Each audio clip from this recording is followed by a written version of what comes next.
Okay, so finishing off where we left off here, we are going to continue to find the area.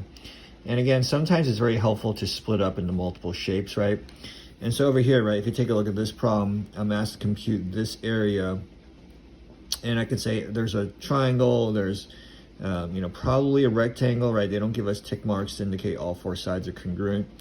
And another triangle. So you could say find the area of the two triangles and then plus the area of the rectangle. Okay, so the key on this problem, whether I'm computing the area of the rectangle or the area of the triangle, right, is I need to calculate, what the height is right here, right? If I calculate the height, I can figure out the rectangle and I can compute the area of the triangle. Okay, so notice there's tick marks over here. If there's tick marks, that means they're congruent. So from here to here, we'll call it X, and we'll call this guy X. And so what I could say is that 30 plus X, right, is equal to 60. So 30 plus 2X is equal to 60, right?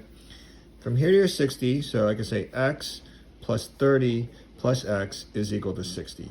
So that will give you 2X plus 30 equals 60. So quickly compute what X is. X is 15. That means from here to here is 15.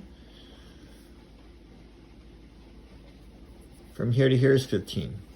Okay, now, because this is 15, this is 25, I have a right triangle, right? And I'm going to call this guy X, or sorry, I'm going to call it H, and then I'll be able to compute the height. Okay, so H squared, the sum of the two legs squared, plus, now that I know that this is 15, 15 squared is equal to 25 squared. Again, doing some Pythagorean theorem, right? H squared is 25 squared minus 15 squared. H is the square root. Enter this on my calculator. 25 squared minus 15 squared. I'm going to get 400. And actually, H is equal to 20. Okay, so now that I've computed what H is, I computed what this is, right? I could say the area of the figure is the area of the rectangle plus 2 times the area of the triangles. Okay, so I believe in this problem, right, they also tell us that this is 25. That'll be kind of helpful. Okay, so the area of the rectangle, right, we know is just 20 times 30, or 30 times 20. The area of a single triangle, right, is 1/2 base times height. The base is 15, and the height is 20. Okay, so let's finish off this problem here. You're going to get 600. These 2's are going to cancel out. 20 times 15 will give you 300. And you're going to get 900. Make sure you write the units. I believe in this problem, it was given to me as meters. So 900 meters squared. Okay, so for a problem like this, right, sometimes you might have to set a separate equation just to figure out what this length is. And that's what I did over here. I said 2x plus 30 is equal to 60. Once I got what x is, right, I have to use Pythagorean theorem over here to give me the height.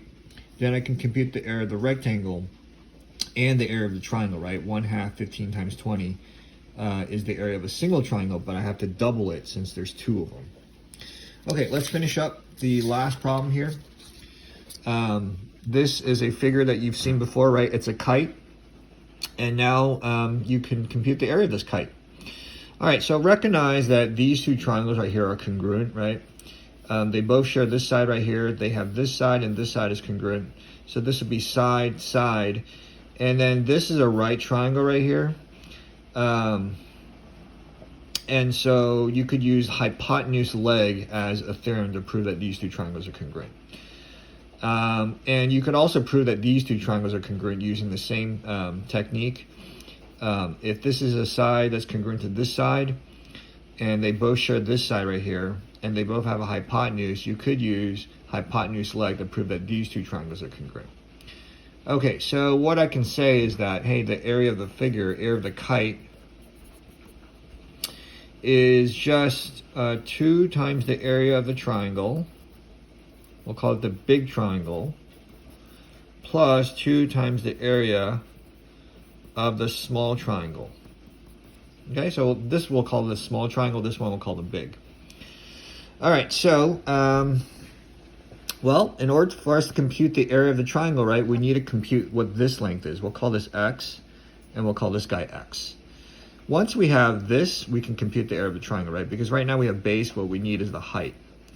Okay, so we'll say x squared plus 14 squared is equal to 18 squared.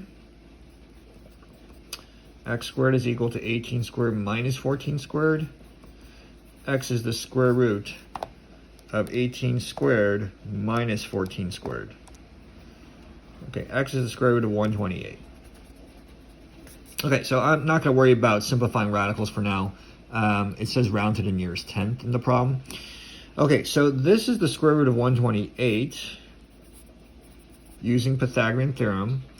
And now I can fill this in, right? The area of the big triangle is 2 times 1/2. The base would be 14.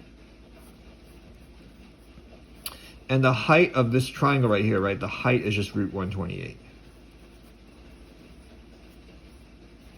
Okay, so this takes care of the area of this and this. Why do you have a 2 here? Because this triangle is congruent to this triangle. Okay, now that I know this is root 128 and this is 8, right, I could figure out the area of the small triangle as well. And the formula is similar. It's going to be 2 times 1/2. The base over here is just 8. It's given to us in the problem. And the height is also root 128. Okay, so that's your expression. And then all you need to do is simplify and clean this problem up here. Okay, so let's clean it up. I'm going to get 14 root 128 plus 8 root 128. And remember, you can add these are like radicals, right? 22 root 128 and approximately rounded to the nearest 10, 22 square root of 128 is 248.9, and I believe the units are in feet squared. Okay, so if they ask you to, write it in simplest radical form, make sure you know how to simplify square root of 128. But this problem wrote in the directions to round to the nearest tenth.